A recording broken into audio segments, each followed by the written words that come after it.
I'll also add that I'm not like a crypto bro, and that is the biggest downside, I think, for me and for a lot of people who are apprehensive about diving into this Web3 space because there's been, over the last few years, as content consumers and just people online, like we've been force fed this crypto bro narrative, this cachet that's like really hard to break.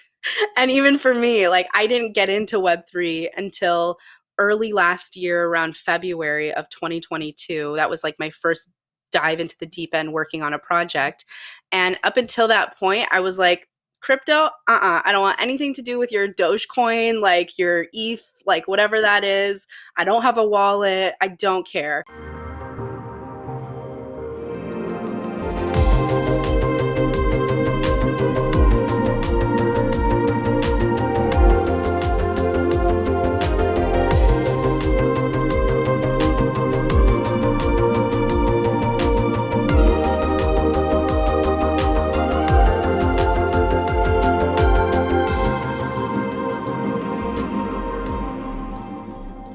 Welcome back, everyone. Today I have Taylor Peterson. Welcome to Unraveling Crypto. Thanks so much for having me. I'm very excited about this. I'm excited to be here. Oh my God, me too. We have been connecting over Twitter, and I'm honestly just obsessed with everything that you're creating from like the 12-week course to the pod and of course your newsletter. So I'm really excited to dive into you and what you're doing because Appreciate it. I just really love how you merge different worlds together from tech to branding, marketing, and entrepreneurship. So let's not Yeah, delay it any further. I always love get into it. to start the pod with one question. What are you grateful for? Yes.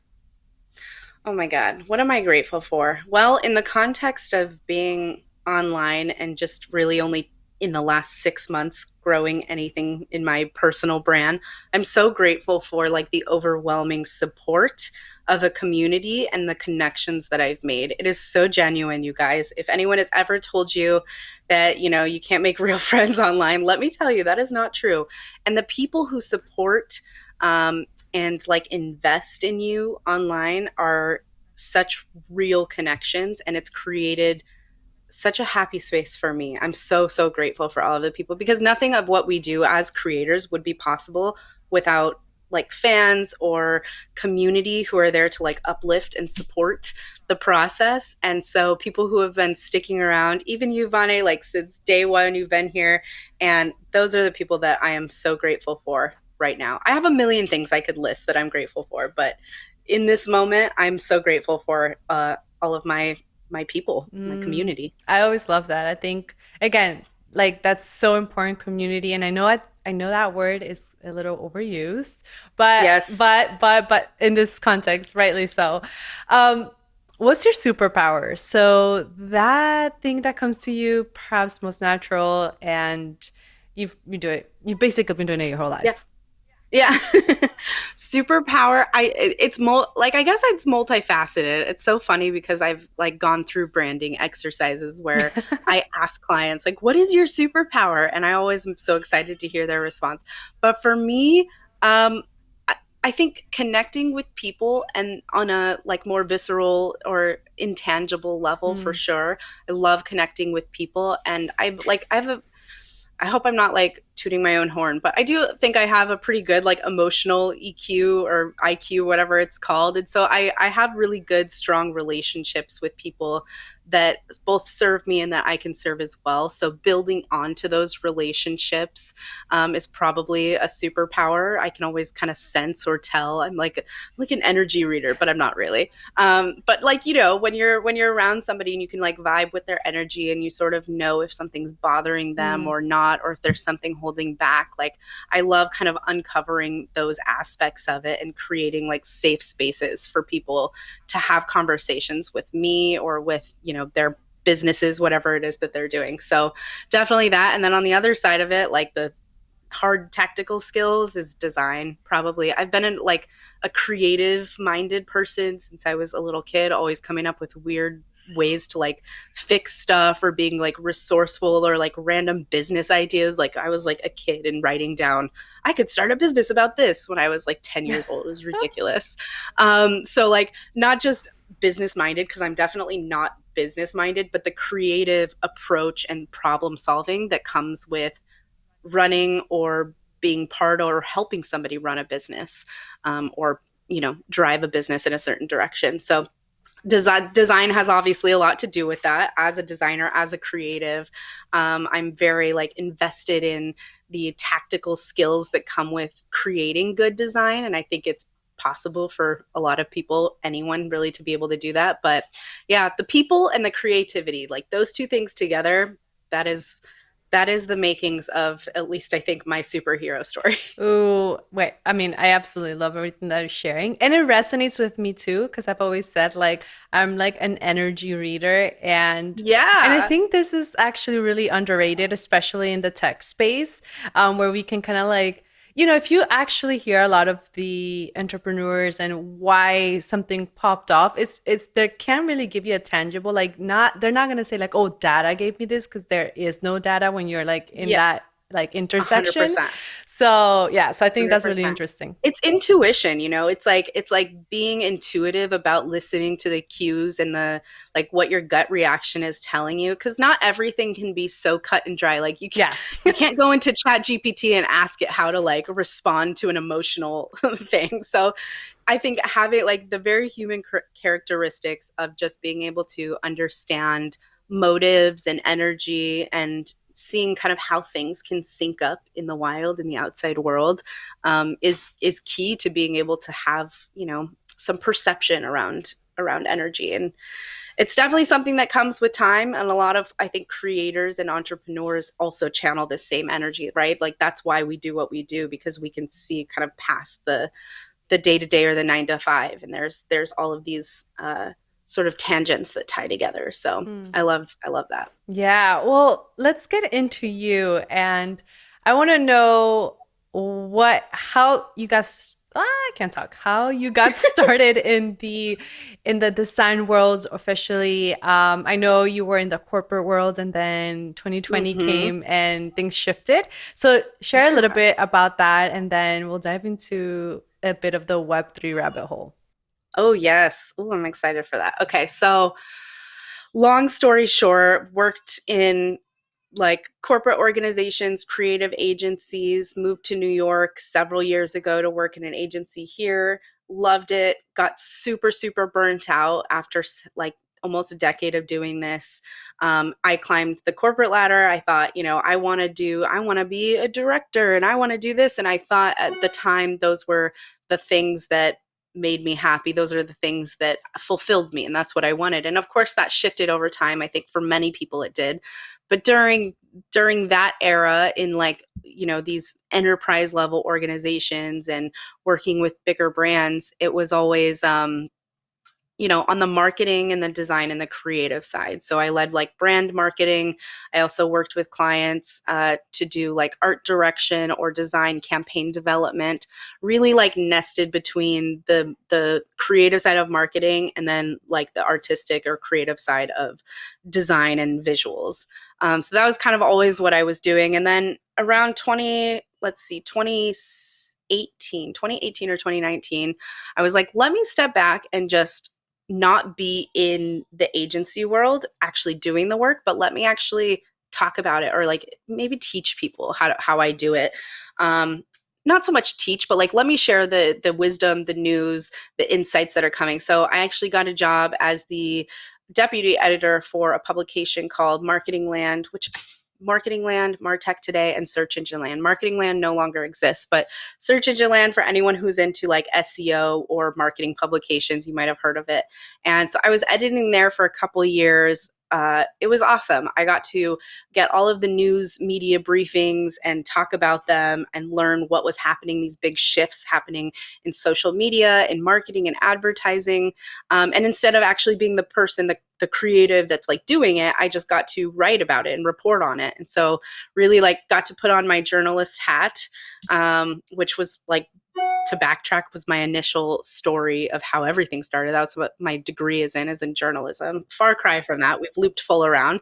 So I started journalism, went the marketing creative route, then was like, let's put a pause, let's put a pin in it, and then let's just let's write about it instead. So full circle back to the journalism side of things. Did that for a little while, and then 2020 rolled around. Of course, the pandemic hit everyone really hard and caused us all to have our little like multi-life crises. And I was like, I don't want to do this anymore. I don't want to, it's not the writing or creating content about topics I love, because I still love doing that, but it's more so the positioning of myself working with or working as part of a larger entity, when I myself, I think, could provide more value directly to the people that I care about and who, I'm already are somewhat invested in me. So why don't I try that? Why don't I step outside of these like boundaries of the safe space? And that was a big deal. So in 2020, October 2020, I put in my notice and left and was like, I'm going to just be self employed now. We'll make it work, however that happens. And ironically, I was never too concerned with it right when it happened, because I had lined up like some contract stuff, some client work. So I was feeling pretty good about it, but definitely a few months in, the onset of like, okay, I don't have a boss, I don't have a structure, I don't have something that this all kind of bubbles up to. I don't have somebody else who's accountable for it. It's all me.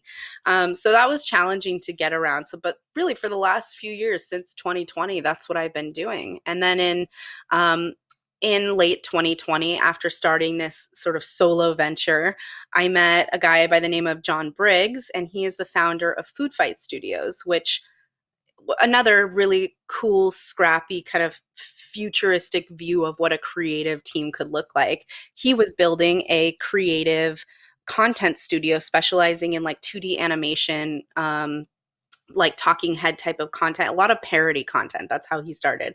And he was like, hey, marketing, I need marketing. Let's like make something happen here. So we kind of got together and started just collaborating in different ways and sort of blossom this partnership beyond just animation and into servicing clients on different types of projects where we could fuel together or fuse together all of our like collective expertise. Because it was me, John, we had a couple other creatives and still do on board who are just like freelancers. And we all have, to go back to the superpowers, we all have like a different kind of area where we have our superpowers. And so we're like, well, if we are all bringing different superpowers to the table, like maybe we could just kind of Avengers this shit. I don't know. And give like a really comprehensive, unique solution to these potential clients that are coming our way. So we sort of all like buddied up, and that's sort of how this creative collective was formed, is like servicing clients as a decentralized creative squad, teaching clients not only what they need to know about like social media and starting up small businesses and creating better content, but also like all of the nuances that go into that, from how they plan their content to how they create it, like just everything under the sun. And then long story short, that we were like, well, there's also an opportunity to like bring this to the masses. Like why only segment ourselves to almost this like micro agency model, which is what we were trying to get away from to begin with. So maybe there's an opportunity for us to have a community, to do more in the way of publishing this content that we're talking about in our own echo chamber as it is. And that's kind of how the sauce was born. We're a creative crew. We hang out together all the time on Discord. We meet up. We're still all like very decentralized. But at the end of the day, we're teaching each other some really cool stuff on content, on the future of tools and AI and Web3 stuff. So let's make a podcast, let's make a newsletter, and let's just start putting this out there and see, who cares about it. We know that our clients might, but there's other people too. So that's sort of, we're like, it's the secret sauce. We referred to it internally as the secret sauce, and that sort of formed together like early last year. And then ever since, we've just sort of been building on it. And I didn't start doing anything with my own personal brand until about 6 months ago. About 6 months ago, yeah. So it's been like quite a really exciting journey, lots of fun, lots of obstacles as well. But until 6 months ago, I was always so focused on what, the stories of other people, the client work, the creative, and all of that, that I was like, I don't want to be front and center. I don't want to be on camera. I don't want to be like talking and like planning these things. So I was always like taking a back seat to that. And then around that time, about 6 months ago, I had just like this massive wake up call of, people care about authenticity, and we're entering an era where people will support and help monetize and invest in the creators that they care about. It's not so much about the brands and the businesses these days. It's about the people. So I saw the kind of the writing on the wall, and I'm like, all right, if I'm going to do this, I'm going to do this. So I built together the beginnings of my own personal brand and started growing that in tandem with still the sauce, and that being like the community offering of it all. Um, and it's just been a journey ever since. Like these last 12 weeks, we're in week 11 right now. We've been, apologize about my computer. These last 12 weeks, we've been doing this amazing community building cohort, and this was our first jump, our like first leap into actually building community organically around these ideas and this sort of like decentralized creative collection that we've been building.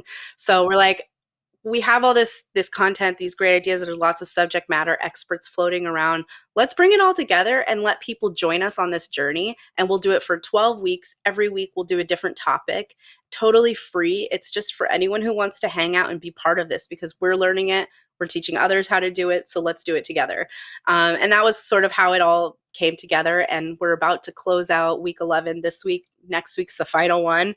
And it has been one of the most rewarding, gratuitous things that I've ever experienced. Just like the genuine passion and appreciation from people, to know that like your voice can help just like one person is a great feeling. But to know that it can help multiple people, and it's a little bit more scalable than just always having like one-on-one calls with people, it's there's nothing like it. Would recommend 10 out of I 10. mean, facts. I think this is how I connected with you originally. So it's going to be about almost 12 weeks. I was Yeah. directed to you, and then I'm like, wait, what is this? First of all, the sauce has been something I've always said with my friends, also in secret. Yes, the sauce. And I'm like, I'm so captivated by it. And then, I mean, you are spot on. The past 12 weeks, you've been able to bring and introduce topics of what's relevant, what's like currently happening, what's cultural, and Yeah. really rewarding and insightful and I value appreciate that. packed, that it's been really awesome. So for sure, Yeah, like man. excited for that. I mean, what I always say is like, this is the type of information that I wish somebody told me like 2, 3 years ago when I decided to go full Yeah. solopreneur. Like, I just got so bogged down in reading like these very highbrow like guides and articles and courses and things that I'm like, none of this makes sense to me as a creator. Like, give me the down and dirty details, the tactics, Yeah. and I will, I'll translate them for myself. So that's kind of how this all, mounted up to this point of, let's make it valuable for actually us, Yeah. like as individual creators, and hopefully other people that are in our space will also find value in that, because if we do it. So it was a little bit selfish, because I'm like, I want to learn this stuff anyways. Yeah. I But mean, we'll share it along the way. yeah, and I think here, like you said, you've been talking about so many different things. You talk about Web3, you talk about AI, and Mhm. community building, how to grow on Yeah. YouTube, like how to use Twitter. So you have like this vast, multifaceted approach Yes. to creating content and building community, which is really interesting.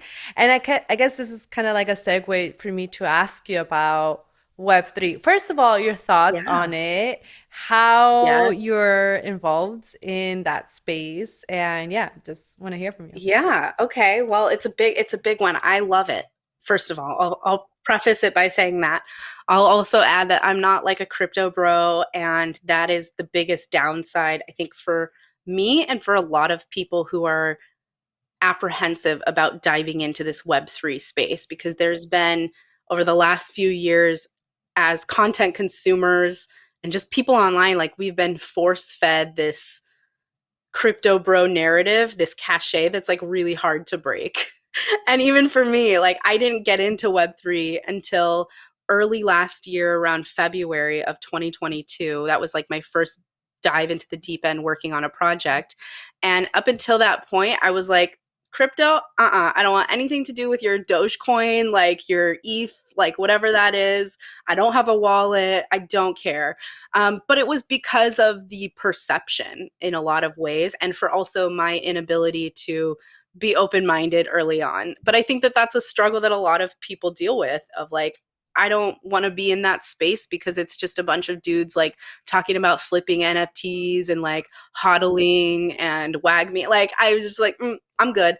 And then February 2022 rolled around, and we had a really great opportunity to work on a project called the Battle Bunnies. And it was in its early nascent stages. They're currently a 5,000 piece collection, PFP collection, but also have tons of traits and different really cool unique utilities to it, not to mention an incredible community. But we were there in the early stages of when it was all coming together, and it happened through John Briggs, my partner, who had a really good relationship with this insanely phenomenal award-winning tattoo artist named Frank Linatra. Him and his wife both are actually wonderful tattoo artists, and they were like, we have a vision of creating a collection and utilizing this Web3 technology to like make it happen, because never has all of the pieces aligned to where an artist can take something from the real world and then translate it online, but actually build community and build people who are also interested in it all in one place without having to physically be in the same location. So there were a lot of draws to it, and that's where I first opened my mind. And I was tasked with a lot of the like initial onboarding of community, as well as some of like the marketing, the design assets, and just getting the messages out there. So it was so fun to be part of the early stages and see genuinely like, okay, this isn't all just the bros. This is people who really care about the people building this project. They care about the art, and they care about like the real connections. Not only that, but they see the applicability of what these like decentralized Web3 NFTs can actually do and benefit and like provide value for people. It's not just about like flipping it or holding it or whatever. It's also the tangible benefits that you get because you're a holder. So I started to see all of that. I'm like, this is what I wish like real life economy how it functioned.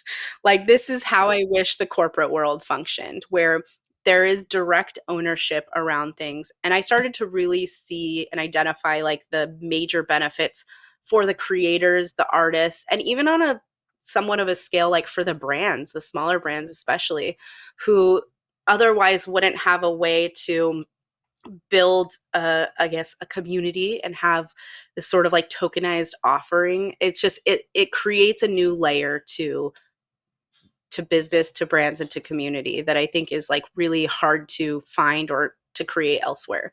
But not only that, I think it's also the future of how a lot of business will be done, especially online. You already see it with like brands that have their tokenizer block on chain like points and loyalty systems. You have, of course, like the big ones, the Bored Apes and things that are still worth millions. You have people who are using like POAPs, the proof of attendance protocol, to track. And the beauty of it all is that because it is like blockchain based, you have that permanent ledger of information, of ownership, of proof of where it fits into the contract or like when it happened. And I think that that's amazing. That's something that's like really hard to come by as a public ledger, especially knowing how people skew things online so easily now. You know exactly what you're getting. Yeah, I think there I have some other thoughts to add on to it, but I'll let you I ask. mean, you're so thorough, and what you share is so insightful. And I agree. And you know what? I echo a little bit of what you're saying. You know, Unraveling Crypto really was born out of this desire to bridge and kind of like separate from that perception and that storytelling of what crypto and Web3 was, of like very broy, very masculine, very yang. And even I've said this before, sometimes some of the women that have been here for a long time, they speak in such a language that I don't resonate with all the time. And and I know that I want my friends and I want, my world that I lived before in wellness and all of them to join this side. And it's really hard. And I've even like fallen into the trap of kind of getting a little too technical, a little too like techie in it. So it's like a beautiful and refreshing space to be in with you to just shine a light in the really cool aspects of Web3 and just a different vibe in general. Yeah. I mean, I think it's important for everyone to understand that like Web3 and all of the tech that comes out of it is a tool. And it's a tool to enable whatever creativity, marketing, productization, or just, artistic energy that you want. It's the same as if, if what even if Web3 didn't exist, but there was another tool that could do this, it's the same sort of concept. I guess I'm confused on what I'm saying, but I guess in the way of like, television was here, and I say this a lot for like AI as well. When cars came around, people stopped riding horses as much. When television came around, you didn't have to see it on a big screen, you have it in your home. And so these are all just tools that still enable the same end goal of the connection or the content or the artistry. It's just that now we have an easier way to do it, and it's a way that's more transparent, it's more trustworthy. It allows for all of these different like utilities and kind of features that are hard to come by in Web 2 just because of the very decentralized nature of Web 3 that enables it. It just makes it easier to use this as a tool to get to whatever your final destination or goal is. So I always have to explain that to people because a lot of people see like Web3 space as this like foreign place where none of the rules of everyday life apply. And they did. I mean, yeah, let's be honest. It used to be the Wild West. It kind of still is. But it's like, it's a tool just like any other technology or tool that you would use to get to your place of where you want to be. Use Web3 in the same way, and I promise you'll find and you'll uncover all these really cool features that just make it so much easier to play in this space. And it's not for everyone, of course, but I do believe that more and more businesses, brands, and personal creators, artists, I think we're seeing that shift happen more and more where it's becoming the norm. Look at Roblox. Like look at all these like games and stuff that kids are playing these days. It's everywhere. And I think that's it. Like right now, we are talking a little bit technical about it, or it seems like it's this new crazy thing, but it's just like an evolution of what we're currently like doing. And I talk about this like NFTs can change the way ticketing is, loyalty rewards. And these are the things that, as a consumer on that end, you might not notice a change, but in having that data and seeing like how we can better serve the community, it definitely will be a big game changer. So I always say like at least be part of the storytelling, because that's kind of cool years down the road. I always say this, but um, now I want to dive into AI. Yeah, so this is a very polarizing topic currently right now. You in your newsletter highlight a lot of the good and how you use it, and you're using it for branding. I think you're the first person that I've really seen uh, take that form and use it in like, of course, your design eye. And also, you share about a little bit of the holes that are still in the AI and how it can impact. So, why do you love it, and how do you use it? And yeah, just Yeah, I think that, well, AI has been a game changer for so many. And I know that right now we are in a time where it's just like this information vortex of AI shoved down everyone's throat. And I think it turns some people off. It makes some people like, and it's also very divisive. It's inflammatory because there is, of course, people and a lot of these AI models have been trained using data from artists or from copywritten text, things like that. And so it definitely is like the perfect storm being right here, right now, at a time where the internet is so accessible and everyone can just get on their computer and generate stuff. Never has this mass adoption been like just such a massive blast. It's like what ChatGPT has done is very like unicorn, and the level of adoption is insane. But that being said, I think that it's also important to know that like a lot of the things that we use in our day-to-day technology already have AI integrated with it. And so if we're using Web3 analogies, always do your own research when it comes to AI stuff, because it's there's so much out there, but if you know at the very onset like what it is that you're looking to create or why you would need to again use this as a tool and not as a crutch, not as like something that can entirely replace something else for you, but using it as a tool is really important. So I think it's important to see both sides of the story of how artists are pissed, rightfully so. And then you have like the AI people who are like, you can do this and this and this. And then I'm somewhere in the middle where I'm like, this is all so overwhelming. There's so much here. How do we make sense of it all and look into what the future holds, because there's no denying it's going to be everywhere integrated into like all of our technology. But how do we make sense of it and be on this train now so that we don't have to catch up later? And that's kind of always been one of my like I like to do things as I'm going. I'll screen share with people on a meeting and be like, let's do it now.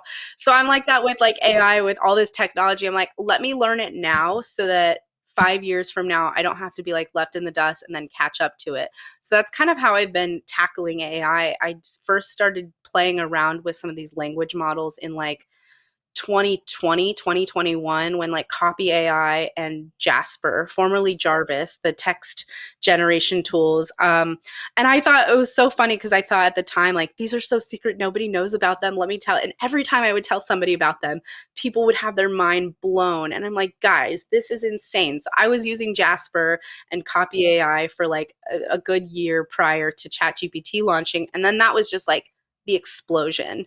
And now everyone and their grandmother is on ChatGPT, and for good reason. But I do think that it is for creatives, for creators, personal brands, or like anyone building a small business, even all the way up to the big like enterprise brands, as you're seeing now. It's so important to at least keep a pulse on what's happening, whether you dive into it or not, to play around with it or to help make your work more efficient is like up to you. But I think regardless, there's no denying that this is the future of how things are shifting. And so it's better to like if we're heading full steam ahead in that direction, my my tidbit is always like I want to learn and try to make use of it the best way that I can, while also being skeptical the whole time, like not taking everything at face value, doing that research, not taking AI generated content and claiming it as your own. Like there are obviously ethical concerns around it as well. What I will say on the upside is that it is a game changer.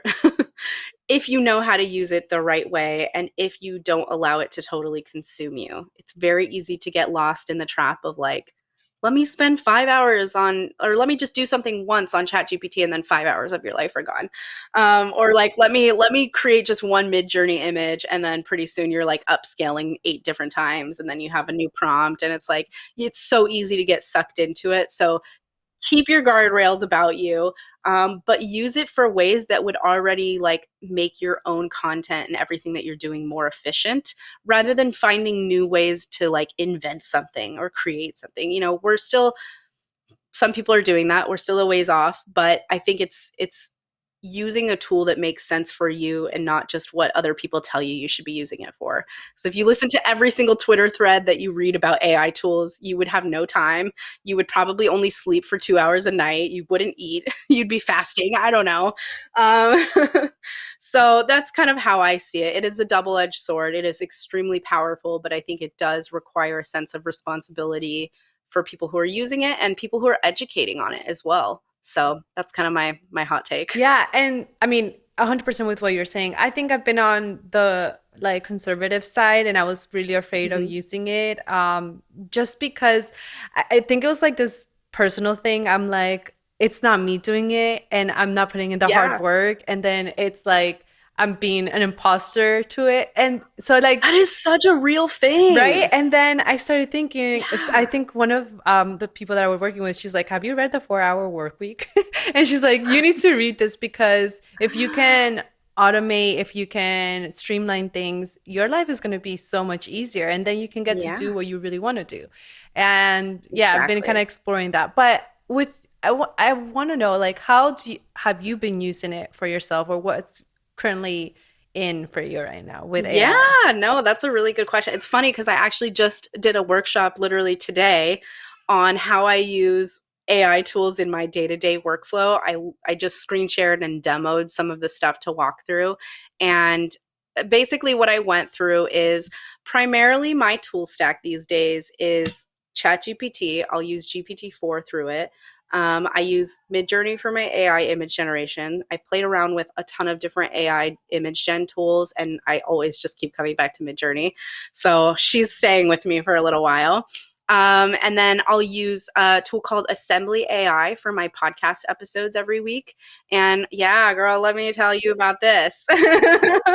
um, so I take the MP3 and I upload the MP3 into Assembly, and it gives you a ton of options for how you want the output. So whether it's like just content summary, summarize the key points, create, like timestamps or auto chapters or what have you. So I use it for like my podcast descriptions every week. I'll put in like I'll put in the full transcript, the audio transcript. It gives me the summary points, and then I take the summary points. I might add a little bit of context if it missed something, and then I throw that into ChatGPT, and I say, write me a podcast description in this tone of voice. I have an ongoing dialogue with ChatGPT for my podcast description, so it kind of already has like my voice and style.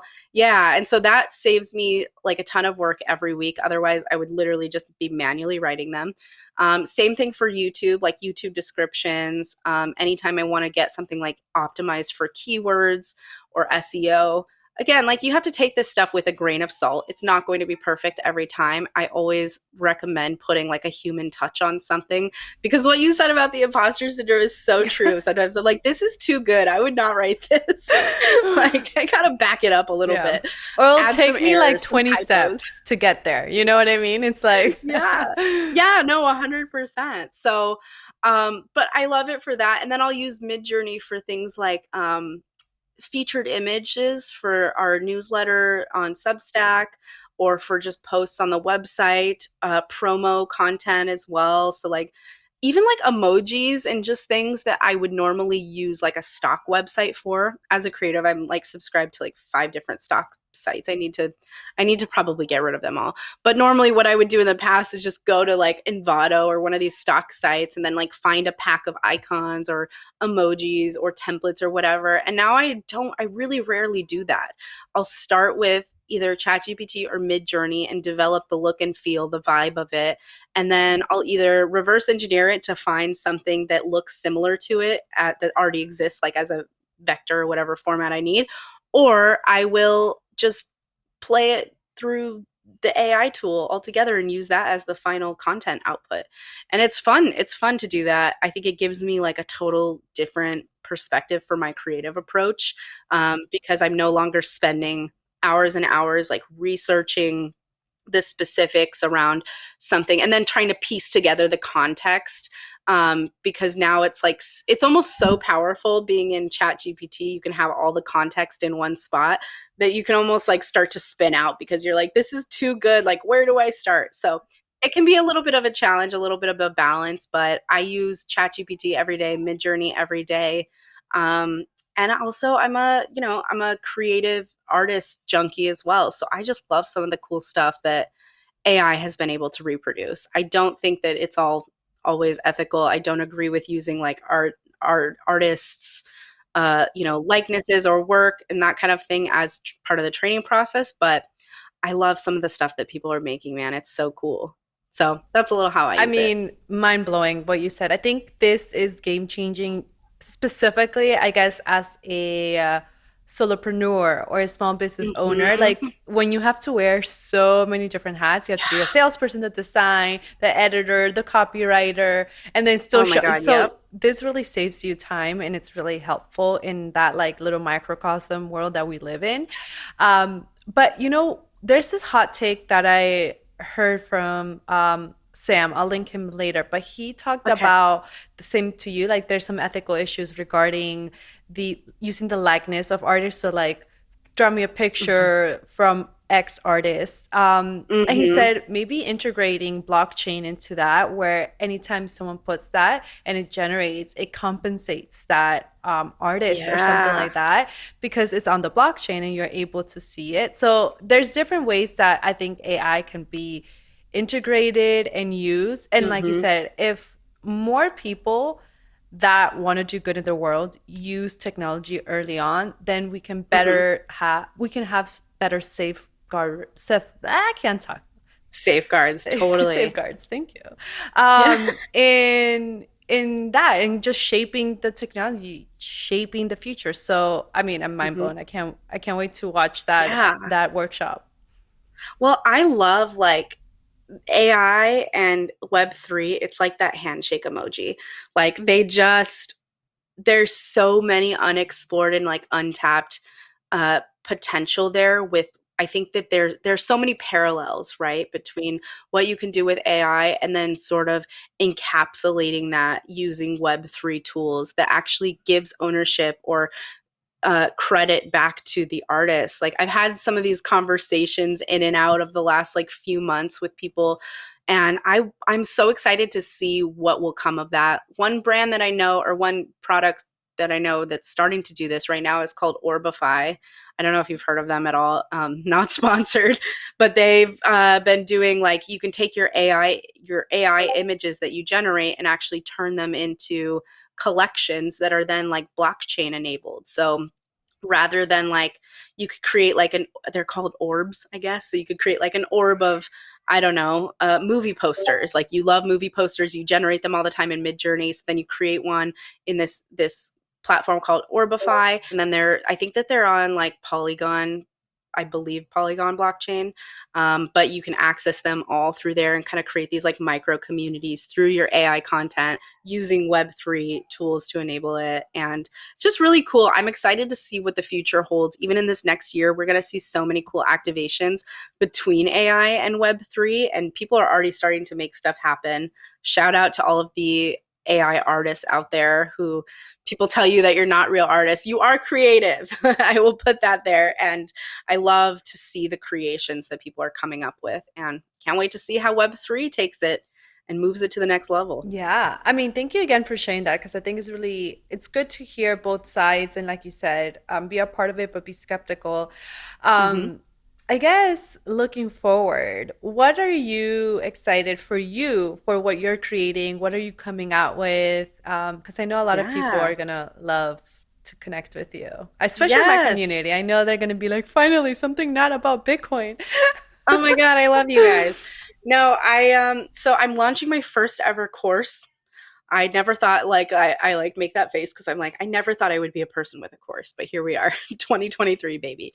And I am so one of the things that I have conversations a lot with people is around branding and design and specifically how you can use some of these tools that are available at our disposal to like enable that process, but more specifically for content creators and smaller businesses, not these like huge corporate entities. They've already got their branding figured out, but for many of us who aren't designers, there's still ways to tie the pieces together and actually create something really cohesive and impactful for your brand. A lot of these creators and small businesses just don't know where to start. So this course I'm coming up with, it's launching in a couple weeks. The waitlist is now open. It's called Design Like a Boss, a non-designer's guide to visual branding. And I go through all of these in each module. I go through like some of the core principles, basically all the stuff that you need to know if you want to make your brand look cool as shit, but you can't hire a designer, or maybe you have a designer, but you don't know how to explain to them that you want your brand to look cool as shit. So um, I have like tons of like little walkthroughs and templates and like frameworks that I use, as well as like some of those underlying design principles, like how to make sense of color and why, what the different parts of a logo are and how you use them, all the way to like branding your assets and stuff.